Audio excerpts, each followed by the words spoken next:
Moving on to climate change, which is reshaping agriculture across continents, forcing farmers to adapt to increasingly unpredictable weather.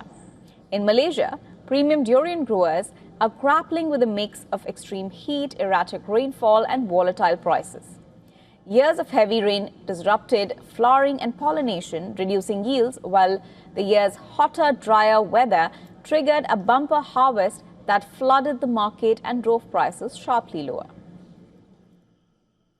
At the same time, higher temperatures have increased spending on irrigation, fertilizers, and pest control, squeezing farmers' profits.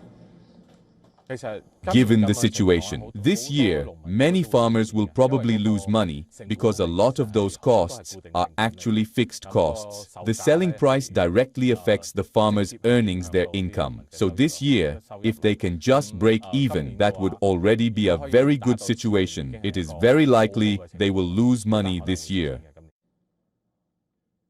Farmers are now installing weather stations and soil sensors to monitor rainfall, humidity, temperature, and pest activity, allowing them to respond before crop damage becomes visible. We install sensors to track what temperature the climate is at and how it changes to gauge when insects will have a major outbreak. We are here slowly exploring our way through it. We don't know the accurate conditions yet, but in a few more years, there may be some progress. Right now, we have already started to figure out our climate variations.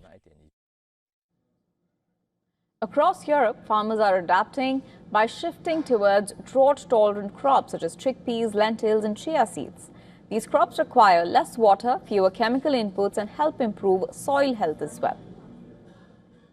This is the first time I've irrigated my chickpeas. Right in the middle of flowering, in June, we were hit by the first heat wave. I use irrigation carefully and only water when it's really necessary, because with fuel prices, we all know what the costs are. For us, irrigation is a major expense. But I'm not going to lose an entire harvest, a whole year's production, because of 2 weeks of extreme heat and say, I'm not going to irrigate because it's chickpeas. I need a decent yield, and consumers want to eat local produce. So this year I decided to irrigate my chickpeas twice. Scientists warn that rising global temperatures are making heat waves, droughts, and intense rainfall more frequent, increasing uncertainty for food producers. Malaysia's average temperature has risen around 0.24 degrees Celsius per decade since 1969, while erratic weather is being reported across Southeast Asia.